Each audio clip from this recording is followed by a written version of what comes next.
Okay, great. So I've got my Jewish friend David. I myself am an Ahmadi Muslim. For regular viewers, they might have noticed that instead of writing my name Khalid Safir, I'm writing some Ahmadi Muslim. And one of the many reasons why I'm doing that is I think was it my last conversation with E. Michael Jones, and I mentioned I'm an Ahmadi Muslim, and he said, "Oh, I didn't know that." And I think I probably have mentioned it to him, but that's that the the fact that I'm an Ahmadi Muslim, which is basically I would describe as a revolutionary Muslim who wants to a group of the only I would say international group of Muslims who are really organized, like internationally organized, and we're the only people with a caliphate and stuff like that, and we aim to have a revolution through love. Our motto is love for all hate for. So that thing I want to promote more than just my name, which has no real meaning or significance. And I write some Ahmadi because I'm just an ordinary, just another Ahmadi Muslim, just a member of that international community, nothing special, doing just what my little bit. So let's introduce the show. Generally speaking, I have guests from different backgrounds, and the motive is to show how similar we are from different faiths. There's so much connection in the face of a lot of forces who are trying to divide us and with the aim of trying to rule us, the old divide and conquer method, divide and rule method. So I want to combat that. There's so much division and danger at the moment in society. We need to get people together, and society is really falling apart, especially in the West. My focus is uh, Western men. We might say white Western men to keep it really simple, but like that's not really what we're about. Like I mentioned, it's just people who see themselves as indigenous to Western lands, basically. But most people get white Western men. Um, you're going to have a target audience. So I really appreciate David. He's a regular. We talk every month. One of my circuit of many wonderful guests. And this month I've been talking about masculinity, and I think men are really lost in terms of that. And why do I say that? Is because the rate, just one of the factors, or one of the things that tell me Western men are feeling really lost at the moment, is the increasing rate of suicide amongst men. And I think masculinity is about finding your place as a man, finding a good place, feel comfortable as a man in society in a productive way. And to kind of try to finish off my introduction, I'm always about practicalities and saying unique things that you don't get on the rest of the internet. And one unique thing that I would say Islam promotes, and I'll be interested to hear what Judaism promotes in this respect, is that part of being a man is service. And I love to quote the Quran, so I will very quickly refer to it. Chapter 4, verse 35 or 36, depends how you number it. But as usual, I always give a document with a link with the um, all the references. Says men are guardians over women, and the guardian meaning of that from the original Arabic means a couple of things. You're going to be a leader, protector, and provider. Protector and provider, that's two different ways of saying service. And then even leader, the meaning of leader means to one who creates an even path or road ahead. So if you're laying a road, you're making a road, you're of service. It's some people think being a leader that's just an act of dominance. No, it's an act of service. And you're using your wisdom to look ahead and solve problems ahead of time. So the family, because this particular verse is all about the family, doesn't struggle with unnecessary problems. And actually, that's the whole point of religion, to make life easy. that's my introduction. Our usual format is to kind of play a video. Maybe I'll stop this thing about doing a React style thing video, but I see Mayor Mamdani of New York as a really good example of masculinity that a lot of people look up to, and he's all about service. So I'm not sure if it's worth playing it, but I'll play it because maybe people get inspired by videos and stuff. Zohran Mamdani admits he hasn't thought much about parades lately. I wanted to ensure that on Veterans Day, I actually got the time to sit down with veterans and hear from them. And he did, here at the Volunteers of America Vets Residence in Parkchester. The days of thanking you today and forgetting you tomorrow have to come to an end. He's spotlighting vets when it comes to his big affordability agenda. For all the improvements we've seen over the last few years, we also see the number of homeless veterans start to tick up. And that is something that we have to take on. That is something we have to confront, something we have to deliver on. The number of veterans in shelters has dropped by 85% since 2011. Mac Rosenberg, 1010 Wins on 92.3 FM. So I'll just quickly add on to this video. Like, he keeps doing unique things, and I don't think it's because he's showing off, because he's genuine. And when I say unique, it's like, instead of going to the parade and just waving, he actually did something practical, because in his heart, he wants to serve. So that's why people love him so much. He's just oozing service and then stuff like that. I've got a bunch of questions for you, but do you want to comment on this video or comment on what I've said so far? Because I've talked a lot. Go for it, David.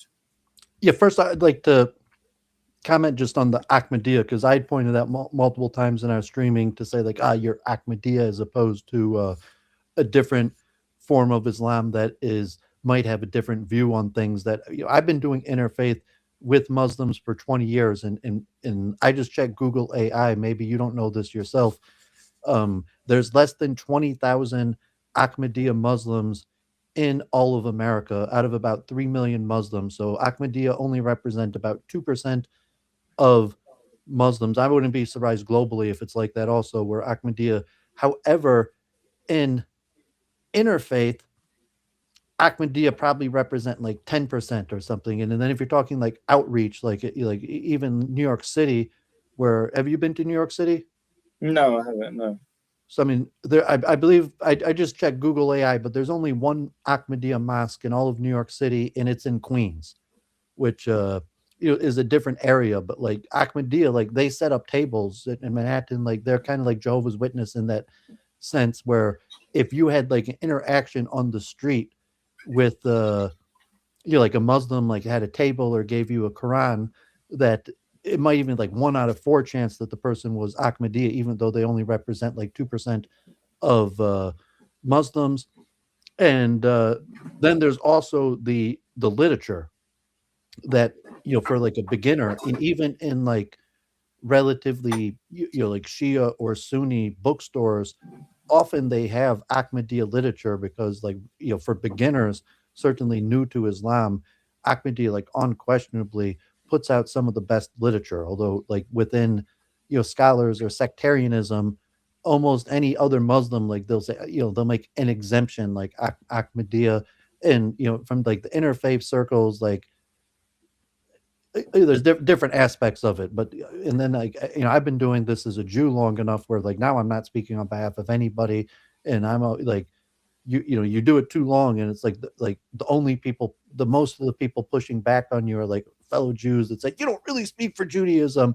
And it could probably be like that with Islam, where you just get like, well, speak for yourself. Like, that's not what I think. Although there is probably broad consensus of, probably even in the high 90% of what you're saying with other Muslims. Yeah. We're a small group, but we punch way above our weight. Like, for example, in England. So right now I'm in England. Normally I'm in Jordan, in the Middle East. We've got the first mosque in London. We've got the biggest mosque in... I forgot to add that historically too. So like, I'm a scholar, I guess, and like I've read a lot about the history. I even have on my YouTube local scholars. So if you know the history of Islam in the West, in the United States, like Ahmadiyya from the first pioneers in Detroit, and a lot of Islamic communities all over the country. Yeah. So we're small, but we're massive in terms of impact. Like, we've done so many first things, you know what I mean? So In Detroit, it cool. was even like random like that because like relatively like other Muslims might never pray in like Ahmadiyya mosque, although they might. But like in the beginning of the Detroit community, Ahmadiyya and other Muslims prayed together because there weren't there were so few of them, and Ahmadiyya had some of the first networks. So Saudis or all people like in the beginning of Detroit, like people could check the history on that. On the service, yeah, I do like volunteer chess coaching, and I always tell the story from my bar mitzvah, where I had to do 40 hours. This was a reform bar mitzvah. Later, I became Orthodox, but I had to do 40 hours of community service.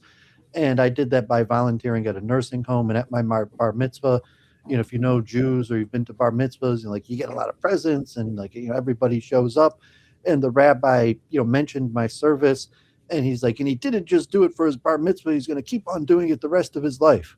And like at that point, like I didn't know that, but like I did that. I kept on volunteering at the nursing home throughout high school, and I've always done volunteer activity. If you're talking service, because you have higher levels of service, which would be community engagement, or like a father to a family.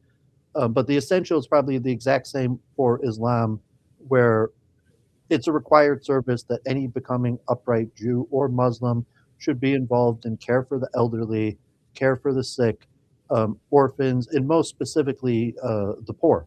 You have a strong obligation, and saying besides like that, beggars, more traditional culture where people formally beg on the street, and you might give them money, or where upstanding business people would actually have hours where poor people in the community would beg one after the next, and you receive some form of money, where you don't really have that in the West. In a way, like in the U.S., there's laws against like soliciting or loitering, where begging like that is basically illegal.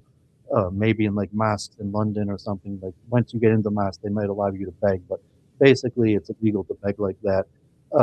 However, upstanding Westerners will still do, especially Jews. Like, although I'll explain in a second why Orthodox Jews don't really look at it this way, but like even secular Jews, see like life has relatively been good to me, especially social economically, and we'll do some sort of volunteer activity, but in a way, like it's not like traditional Jewish or Islamic culture where directly people beseech you and you help them according to your means. And, you like, okay, they might like Zoran Mandani, like if he was in the Middle East or traditional Ahmadiyya culture, like there'd probably be like long lines of people that would beg him one after the next.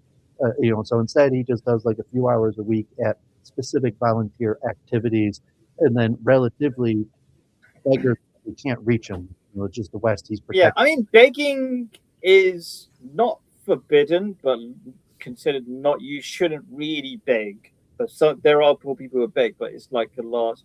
Yeah, but I'm saying in traditional Islamic and Jewish culture, begging is part of it, and a sign of a righteous person is someone who doesn't refuse beggars. Oh yeah, absolutely. So, you should give like somebody in New York or anywhere in the Middle East, like mosques. Like there's people like their hand out and they go person to person and they give, and you're supposed to, because I'm saying the essential service is helping out poor people. And that's Zoran Mandami. He's like literally the most essential of essential. Yeah, the people in need, but food. Yeah. It could be poor, but it could be New York, like I mean, saying like giving people money, but like saying like right to give people money, they might buy alcohol, they don't know what to do with it. So like almost all food is better, yeah. I mean, food or shelters or homeless, and saying that's the essential service, and anybody and everybody should do that.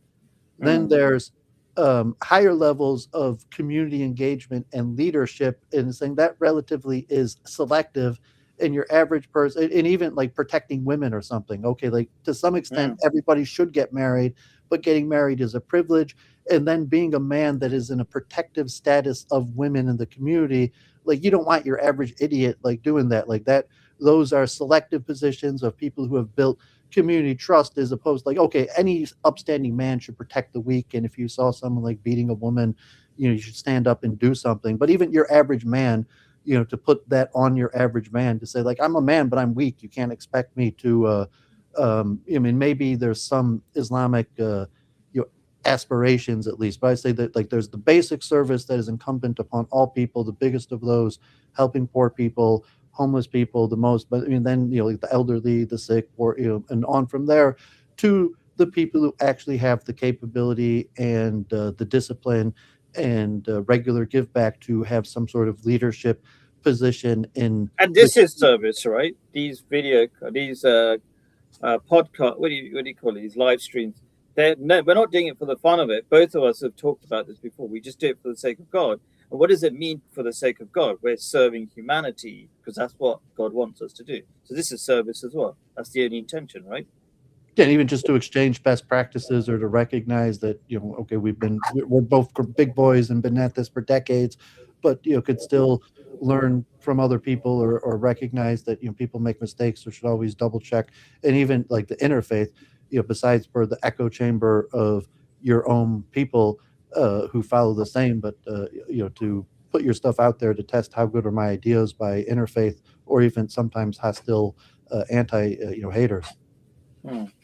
So it's beautiful. I love haters. A lot of people are protected, because they don't really know that people don't like them or don't believe their stuff. So Ahmadiyya, kind of like Chabad or like Jehovah's Witness, they've debated on street corners and they know what your average person actually thinks. Yeah, that's true.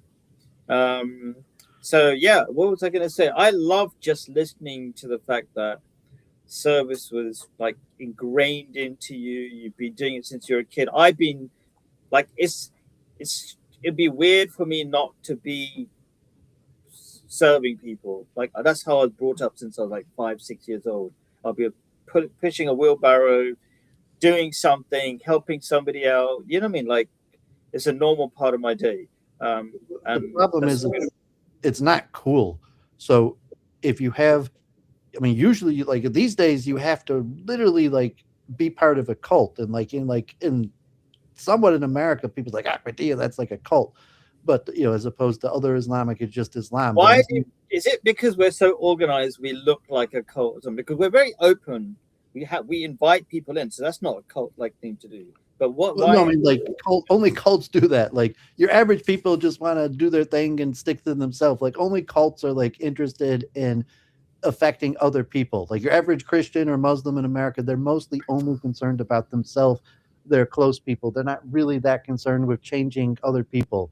But I'm saying in the good way of the benefit of a cult, of the danger of like what it means to be a man, what it means to be cool. And it's like Sodom and Gomorrah, being nice to elderly people, caring about poor people. It's not cool. And unless you're willing to stand up against like you're weird, like there's something wrong with you, and like most people are going to feel like that. So you have to really be trained as a kid to be like, no, I like being a nice guy, or if you're like, I'm privileged, I should give because back. it's so much fun. It's so much fun. You have to be trained. saying like you're. Yeah, you're totally right. You got to be trained to experience how great it is. Yeah, totally. And saying it is unfortunate. Like you're in London right now. Like it's not cool. Like it's not cool to be nice. It's not cool to. It's cool like Trump. Like it's cool to be mean and to point out people's flaws and show them how they're hypocrite. And like certainly, like if you want to get girls or like be invited to parties, like having poor people around you. Like no one wants you around. So if you're like actually a good guy and you care about people in need, it's like, okay, like you're a cool guy, I'd invite you to my party, but you can't bring any of those other people. So saying even among respected Muslims, they're always flocked with poor people, and they don't they I don't think poor people follow you around when you're being nice, but I think it actually makes you more attractive. Because when you are kind, selective who you're attractive to, like because not everybody wants to be righteous. In fact, the minority of people want to be righteous, and I would even say the majority of people even disdain the righteous. I would say, and I did a great conversation last week at Speaker's Corner, this famous international. Service is the perfect issue because service separates people. No, service separates the righteous. Your average person that would never even consider service probably disdains the righteous. Which is why we're doing this. West, that could already be the majority of people who are like that. Okay, so I want to go to my questions, although we're hitting on some of the many of the main points. Um, uh, Islam teaches masculinity. Go on. One last point that was important, I forgot, like, because Yeah. Orthodox Jews or maybe even Islamic extreme, they get more into like, you can only help your own. It's us against the world. Like, okay, it's good to help poor people, but only poor people of your own. And then you start getting I into don't do that. We Ahmadi Muslims, we help our own people as well, like because they're the nearest to us and easiest to help. But like we're always outreaching, helping as many people as we can. Yeah, I mean that's why I like Ahmadiyya, like generally. But I'm saying even maybe more Jews or other sects of Islam where they agree with all this charity things, but it's like, well, society is so bad and going the wrong direction that you can only help your own poor, and like it's not even like a good thing. It's forbidden to like help the poor and the downtrodden of other groups. So even in the West today, where there are still some charitable people, it's very it's a disastrous situation, and service really puts because like who's helping these people, and like nobody. It's unfortunate because you don't have a service culture, and even within religious circles where people do have service, often it's really like service towards their groups and that overtakes the basic mission of basically like charity people who are the most in need, to saying like AIPAC, like your average Jew, God forbid, like thinks that subverting the US government to help Israeli policy is their greatest service. So like you can still have Jews that, okay, I do my service, like I've subverted the US government to support genocide. What'd you do? And it's like, well, I help poor people. Like I'm an educator, Oh but my like god! unfortunately, like a lot of Jews, like, okay, that doesn't mean anything. What'd you do for Israel? Wow. Yeah. Inward looking. Okay, interesting. So anyway, here we go. Islam teaches masculinity is about submission to God, being smart so that you can lead, because you have to have wisdom to be able to lead properly, and to serve humanity. What does Judaism teach about masculinity?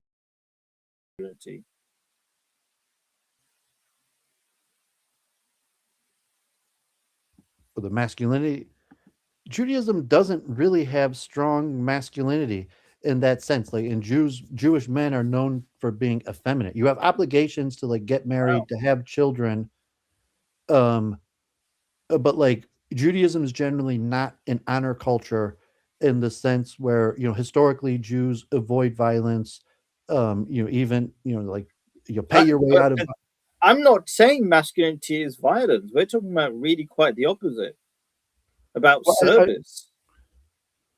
okay, I mean, so as a man, it just means like service obligation. So a man has more obligations, and like historically, there's more intellectual, communal, charitable. So like certainly in the West, saying even like saying from an Islamic, the decadence of the West, masculinity has different meanings, but the toxic masculinity, you're talking about mastering violence and being promiscuous.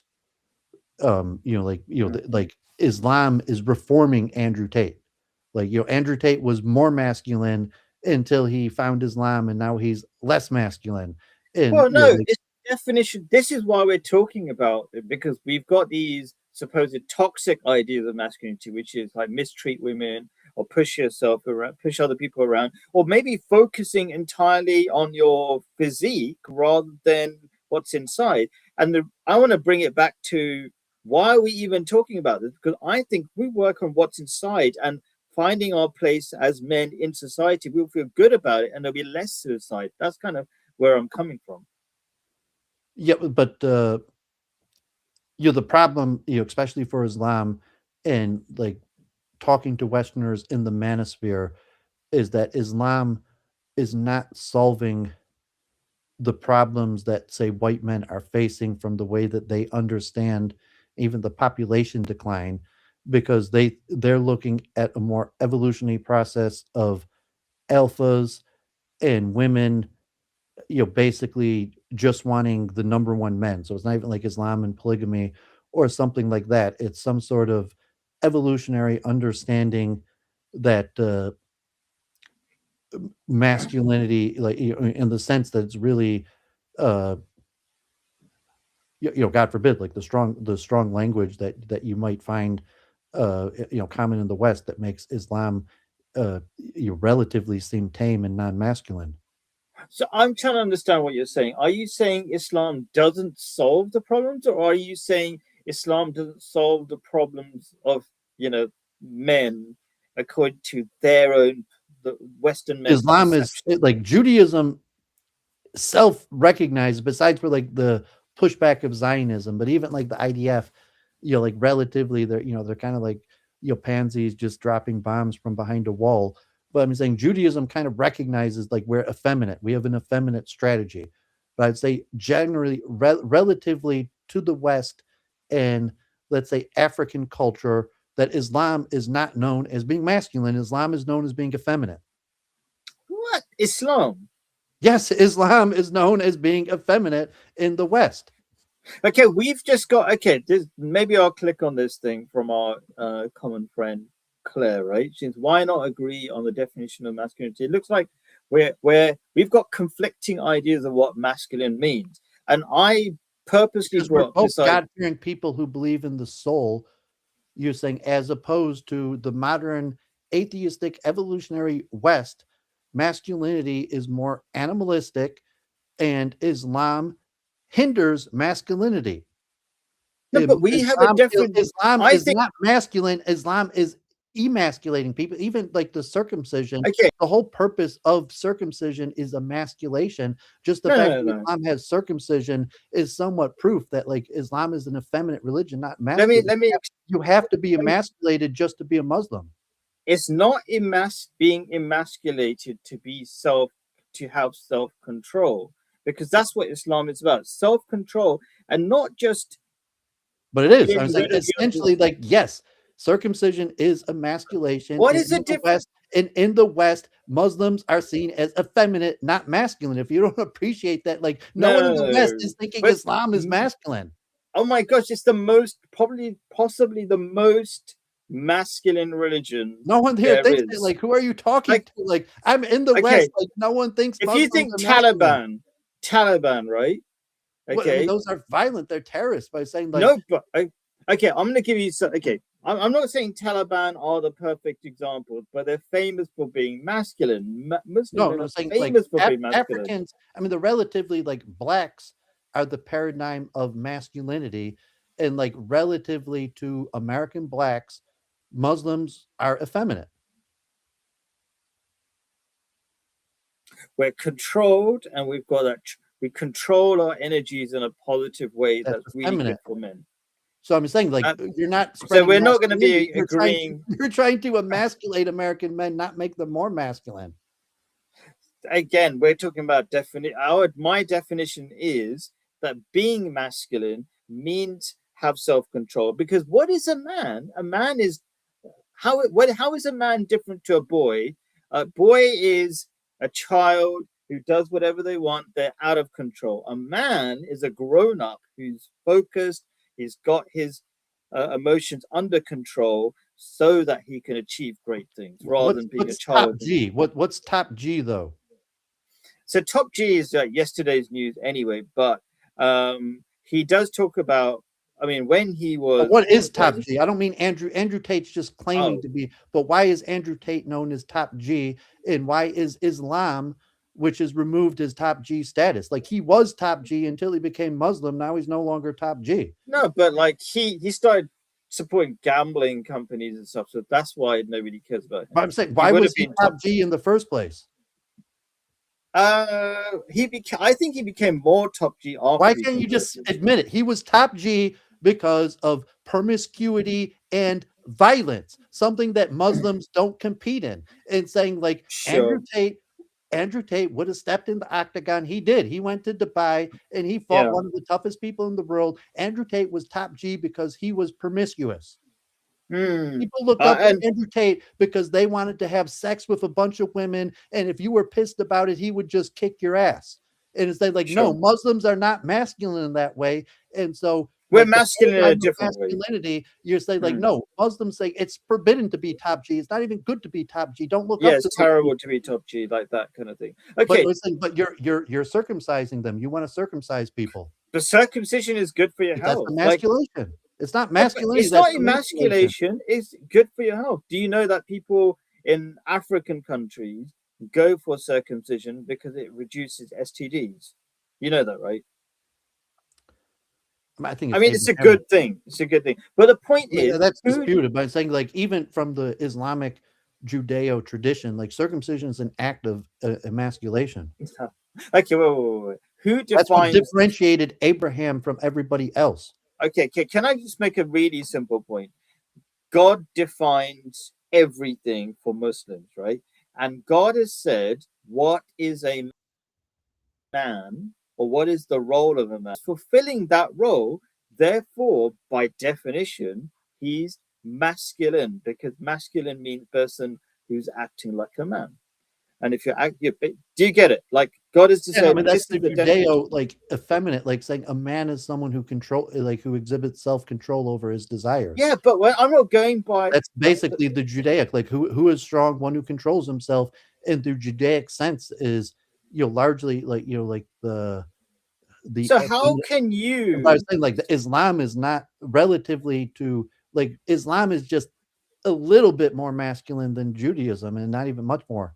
Sure. So why are you going by Western norms of masculinity rather Because than you said you're trying to ignore? reach the West. I'm in the West. You're trying to No, reach but the why are you Western man. ignoring God's definition? Because we both agree on God's definition, don't we?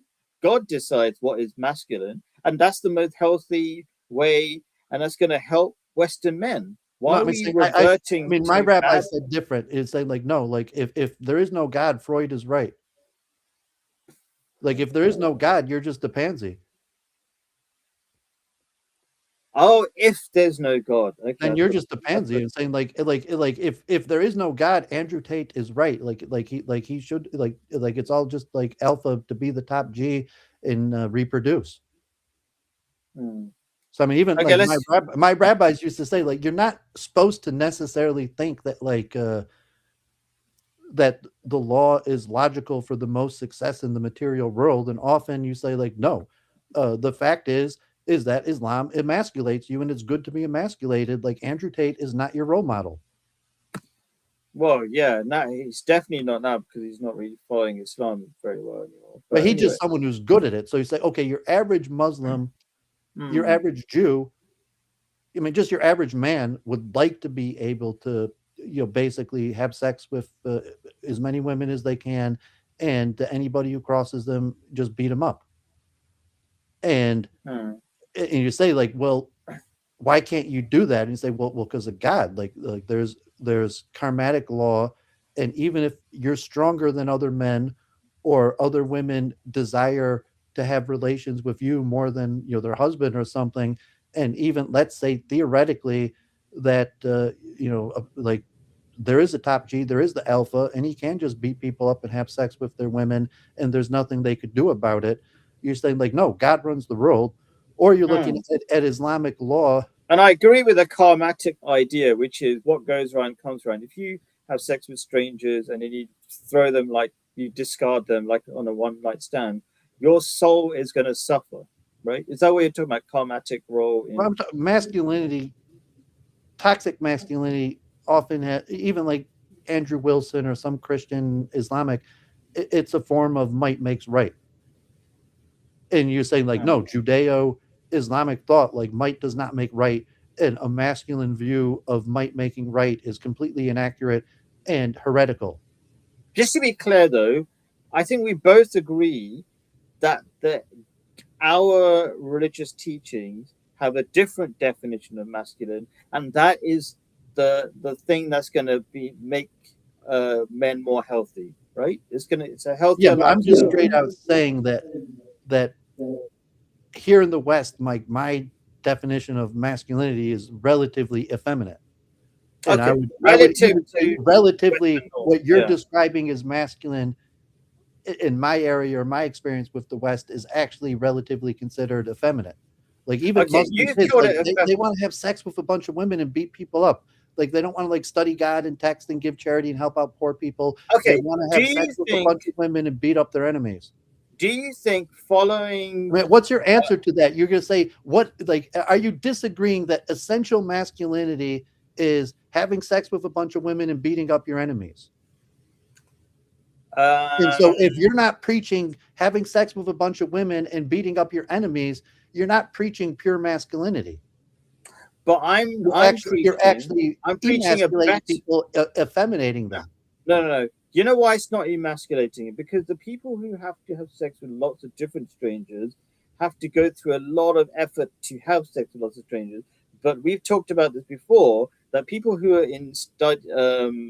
in stable relationships like marriages, they actually have the most sex. So how is that emasculating? That's helping men. Because if you were in the West and you were raising your son and he was strong and healthy and going to a public school, you would have to emasculate him to not have him beat up his enemies and have sex with his classmates. Okay. I'm going We to move talked on. about this earlier. Like I was saying, like, okay, you're in a protected environment, not in the West. If you were raising your son in the West and he was 14 years old, going to school here, there's a good chance he would be beating people up and having sex with his classmates, and you would have to emasculate him to get him to not do that. The nature So of Muslims in religion. the West are seen as effeminate because they're saying, like, no, you can't go to the party. No, you can't have that girlfriend. No, you're not allowed to have sex. And it's like, even just to say that, like, no sex. That's emasculating to say, like, get what you're going to saying. tell your teenage son no sex Yeah, I get what you're saying. And then it claim you're masculine? I get what you're saying, and it can seem emasculating in the short term, but in the long term, gives a lot of confidence to men. So I would say Muslim men are very confident. Would you agree that religious people, or at least Muslim men, tend to be more confident than the average person? Maybe, but like if I use the and wouldn't you say that if I use confidence the comes term from Muslim men are like Jewish men, they're more effeminate. And you're saying, well, to me that's a positive thing, but like to you, like I don't mean gay, like Muslim or Jewish men are gay, but they're more effeminate in that way. But Yeah. you're looking at that term like, no, Muslim men aren't effeminate. because you've got a different definition of it, and No, I'm the one here in the West. I'm saying like, no, in the West, Muslim men are effeminate.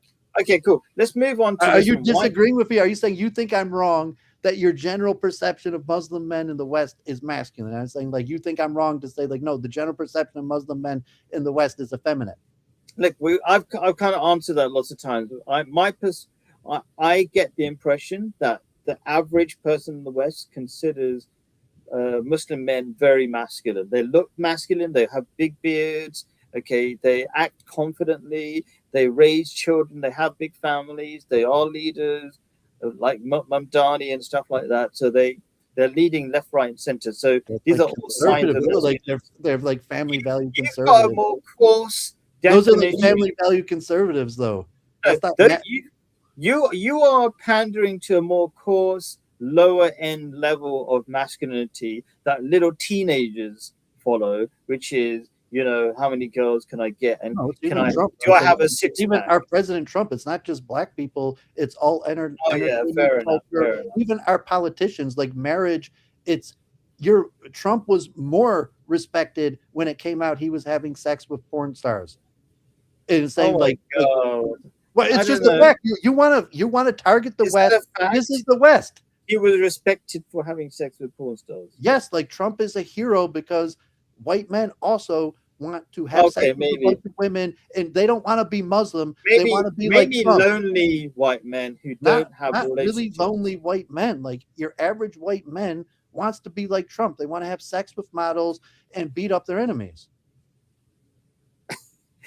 I mean, are you just blind to like what's going on in the West? Like I mean, it's like even maybe it's not just like gangster rappers. It's like almost everybody that's famous has the option to have sex with multiple women and beat up their enemies, and almost all of them take it. Islam hampers you, and that's generally seen as the masculine thing to do. Islam prevents you, it hampers you. People want to be, I mean, even like Will Smith. Are you saying, you say like beating up your enemies is a masculine thing, and there's nothing like more masculine than to beat up your enemies? This is kind of a big question at the moment, right? Because I think a lot of people hate Trump because he's starting wars left, right, and center. He's beating up his enemies. and he was voted for to not have wars. So how is this thing beating up your enemies, the definition of Western, I'm saying so-called Trump Western? is How is that a thing that people look up to if people literally voted for him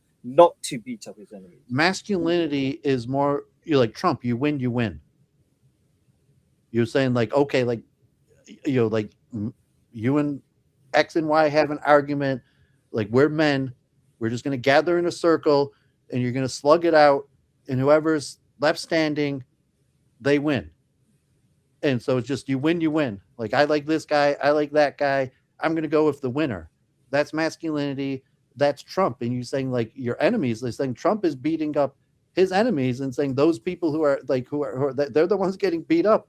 It's like ICE now, it's liberal white women, it's all sorts of things. But I'm saying like, no, I mean, Trump is a man. He's beating people up. Like Trump will send, like I'm in Detroit, like I was saying, like I'm in a mostly black area. Like Trump people are scared. Like Trump will send the National Guard in and start shooting you.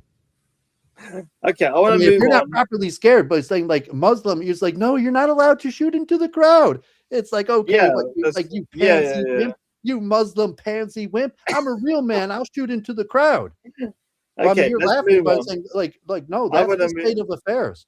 Sure, I might It's be saying, I agree with unaware you. of. That's why I'm talking to you. Like I agree with you, but like no, like you are not selling masculinity because like have you ever seen like Rambo Schwarzenegger?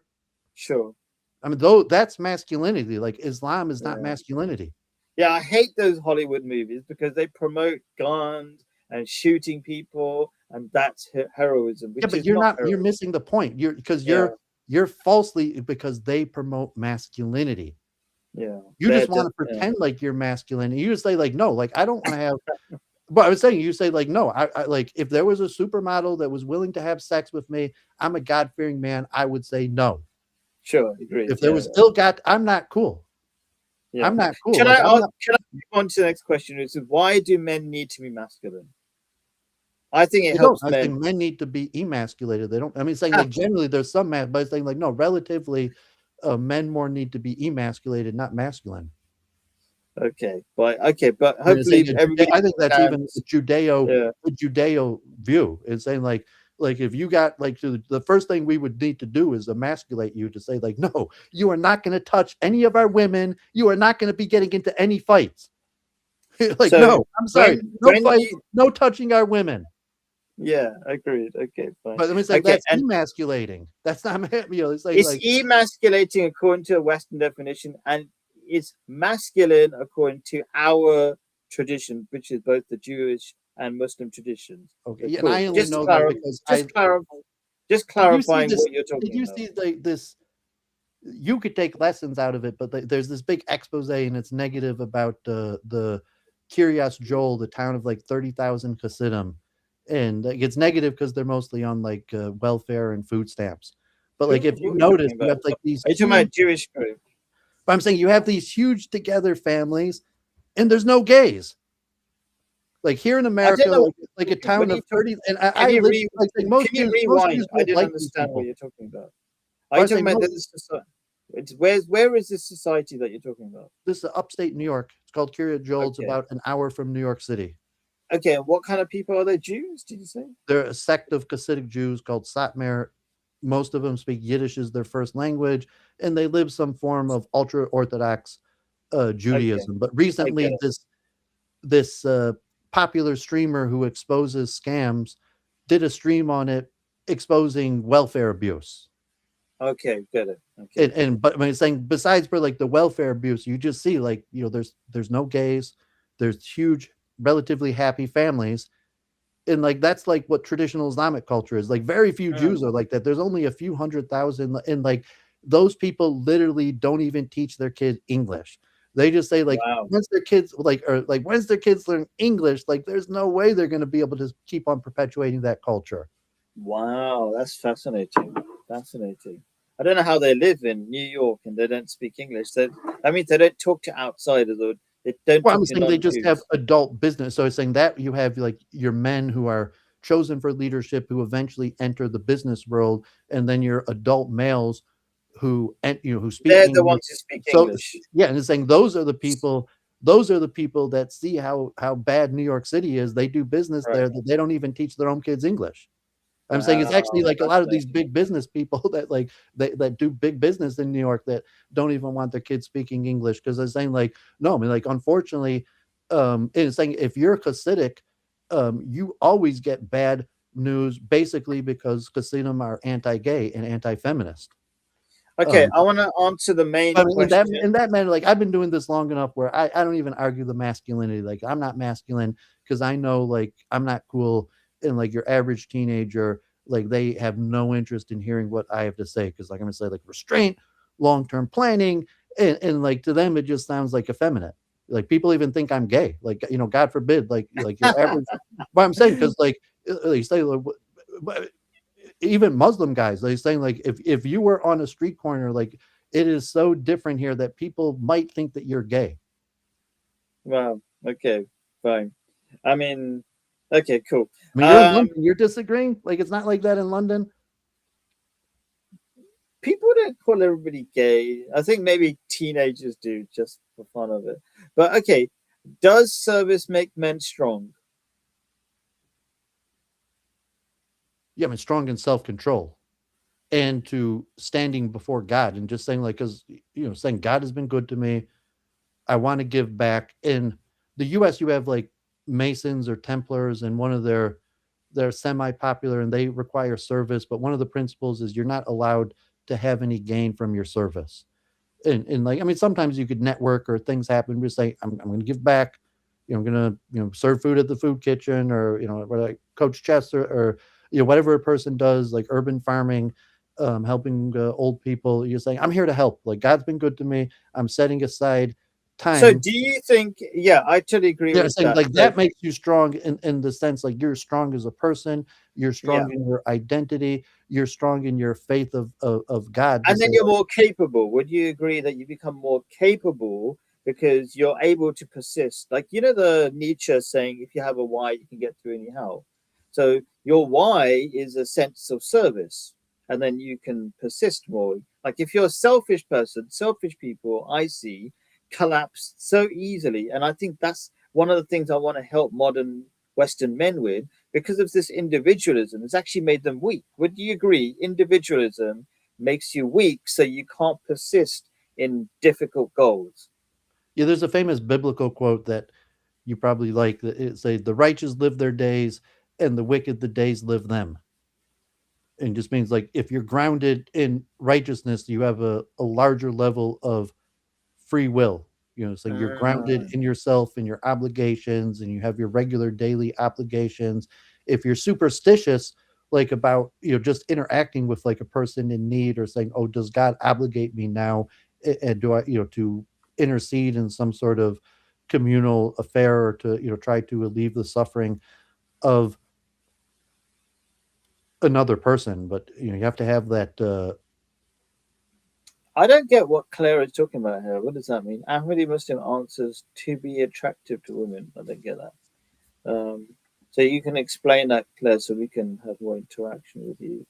Um, but I put it in a camp of responsibility, because like there's also like there is a fact of the alpha, even among Jews and Muslims, is largely going to be defined by their ability to attract women, and at least violence or a fear factor of being in control. So I mean, in Judeo or Islamic, you often have a nonviolent uh, scholar academic that is on top of like the army or something, that that there are police or something, but they are controlled and disciplined, and they they would follow orders from civilians.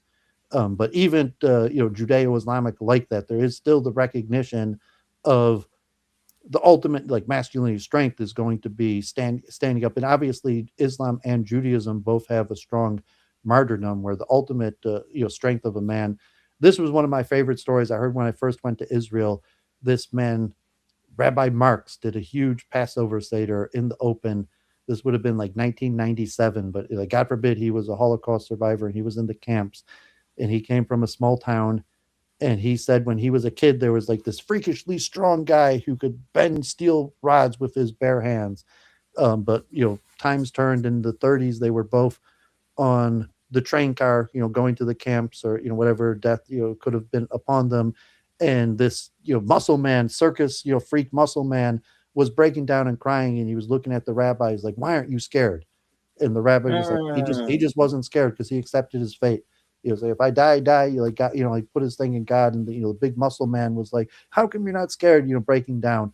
So there is that element of martyrdom, acceptance of God that is the ultimate sign of strength, and like sacrifice, looking out for other people. And like I mentioned that, like, okay, you have doctors or dentists or people that give and help community. Like I've seen big strong guys like break down and cry and beg, usually for money. But like also if like you're a dentist or something, you could say like, And I see regularly amongst people in London, there isn't this sense of I stand for something and therefore I'm going to persist. And people just seem to give up. They have low self-confidence. They don't even like being seen on camera, all these kind of things. It's a very common problem. Like men don't seem to be atheism. tough. If you're atheist, you say, I'm a nobody, I'm a speck of nothing, versus like, okay, I'm still someone that God has been relatively nice to, even though I have a bunch of desires and things that didn't work out the way I'd like to. God has still been pretty good to me, and I want to give back. And Yeah. so, like, even if just like Westerners or people in this atheistic culture, they're down on their luck, and they don't see it that way. That like, okay, like whatever my situation, they're bitter, and they think that life's been too unfair to them, that they wouldn't even consider doing service or helping another person. And often, it's poor people. Like I've been doing things a long time, or even charity collecting. It's actually more often poor people that are willing to say God's been good to me and giving back. Even like Palestinians, like you say, like Palestinians, like they endure their suffering often like with huge faith. And even people who relatively like are facing the worst persecution of anybody in the world, their Islam, like they give back. Like they say God has been good to me, and they give back. That's true. Yeah, that's true. And coming to that point, do Muslims, those who submit to God, gain strength from God?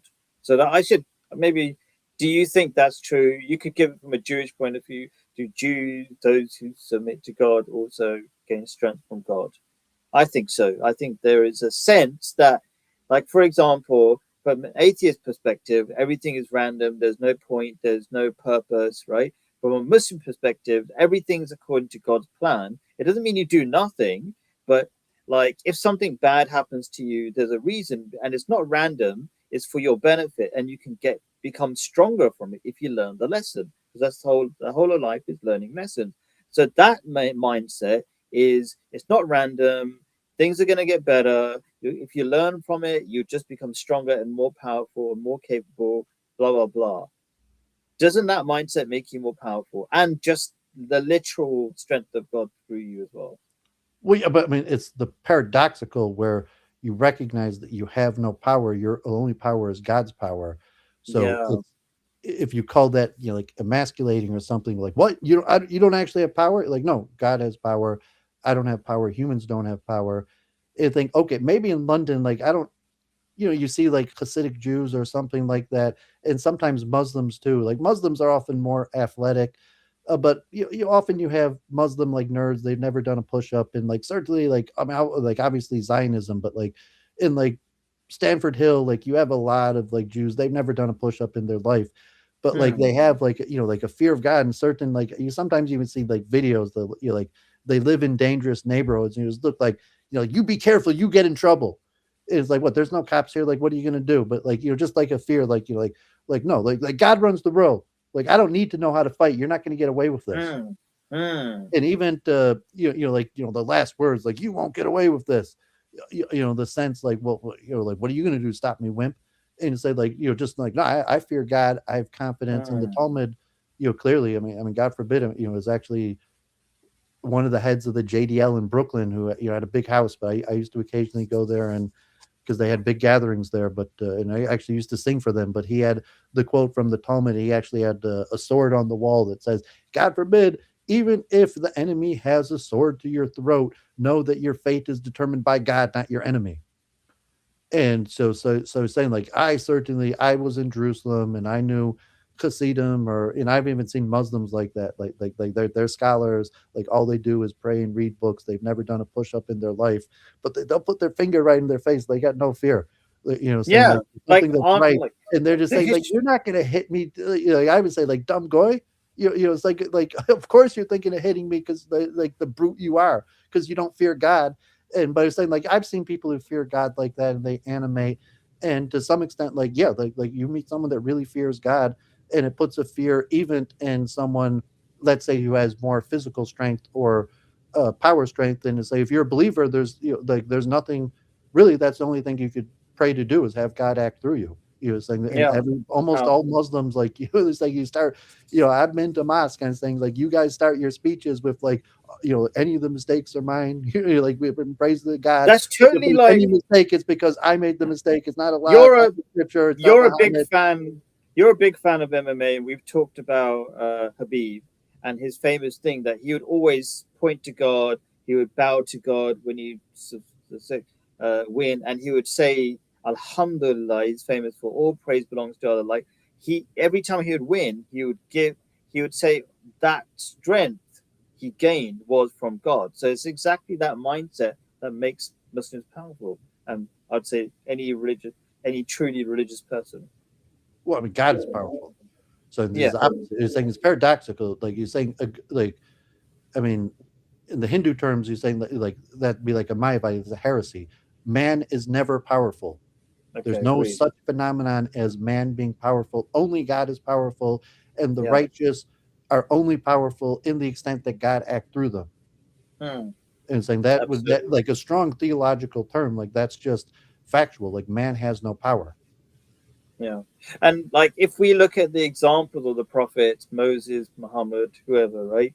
They were on the face of it extremely weak with no support, and they did incredible things. Like Prophet Muhammad, for example, he had an empire grow within decades, and they were just Bedouin people, tent people.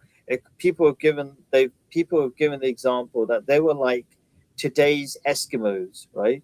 And having like imagine the Eskimos or the Inuits, the proper name I think, were to take over America and Russia. That would be the equivalent of what the Muslims of Prophet Muhammad did, and they had As a nothing. Muslim, you would have you're saying, can you learn leadership? He's saying like, no, he was God's messenger. He wasn't a Yeah, leader. He wasn't a great leader. He was God's messenger. yeah, And in the sense, you're not going to learn leadership lessons like business lessons from God's messenger in that way, because that's different. I mean, you might say like, okay, military and business success also, like because Judaism generally does have a like that power is a sign of God's favor, and you should respect powerful people because they've mm, been granted God's favor. And so there's some disagreement, and even like the disagreement of people being rewarded or punished for the sins of their ancestors, that poor people are not blameless, they're being punished for the sins of their ancestors or something like that. That would be a more difficult theological question. But like in any case, like being strong means controlling yourself and conforming to doing the right thing, and God acting through you, and saying there's not, mm, Islam is more favorable to masculinity than Judaism in that sense, where, however, from the current state of the West, or maybe even Roman or Greek, like no, I mean Roman Greek had a stronger form, like a toxic masculinity than Islam, and that relative, but like on a spectrum from like Judaism, Christianity, Islam, Rome, and Greece, like okay, pure Christianity is more emasculating tn even Judaism. Like its practice, it's mixed with Roman and Greek stuff. Islam is probably quite a bit more masculine than Judaism, but it's closer to Judaism than Roman or Greek stuff. interesting. Well, thank you very much for your time. Really appreciate the conversation. I think, as usual, we might have like disagreed on definitions, but if people are listening carefully, they'll probably understand that we were actually agreeing on what is a healthy form of masculinity, what our religions teaches the best way to be a man, which essentially means how to be masculine. So we agreed on those things. Yeah, I don't know how old your oldest son is or something, but like, maybe one day you'll send him to the West and he'll be a Ahmadiyya missionary here. Well, actually, my son lives in London. He didn't move to Jordan with me. He's 20 years old. Yeah. Okay, but I mean, maybe come to the West and try preaching Islam. I'm saying you have some success, but I'm saying like it's situational and like yeah, I'm almost in complete agreement with you. I'm just saying like I'm here in the West and like I'm even involved in education, and you could say like the Hollywood or the media or the role models, um, unless like you're brought up in literally a cult, or like maybe like you could be really really Christian and like you got to go to church like 3 times a week and be part of a youth group.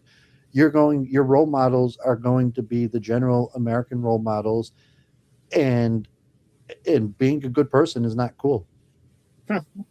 That's interesting. Yeah, I suppose I agree. I have to agree that the average person doesn't consider service to be a masculine activity. But I'm saying this is for the few to try things out and then become exceptional by doing what only a few will do. I mean, because I've been doing this in the West for so long, like I'm not fighting for the term masculine and saying like, okay, if you were here preaching, like you might just give up, claim like that's false masculinity. I'm giving you real masculinity, to just kind of like seeding of like like just like that's toxic masculinity, or even like the liberalism where basically all masculinity, like from a feminist point of view, all masculinity is toxic. So like that's what you're dealing with. Like if you were like, I mean, if you were in Dearborn or something, but like if you were in university or like preaching to like white people or something like that, you would have like feminists that would say all masculinity of any form is toxic, all men need to be emasculated, to like the media portraying that like any form of religion or restraint is emasculating. So you have the two opposite spectrums of like the raw atheism, Roman, Greek, African, any form of restraint is emasculating, to like the feminist where like any form of masculinity is toxic. Cool. Thank you very much for your time. Really appreciate it as always. Hopefully people who watched the show, live and not live, benefit in some ways. Please do give your comments if you disagree or agree or whatever. I'm always trying to respond to them. Thank you again. Do really appreciate your time. Until next time. Shalom. Peace be upon you. Assalamu alaikum.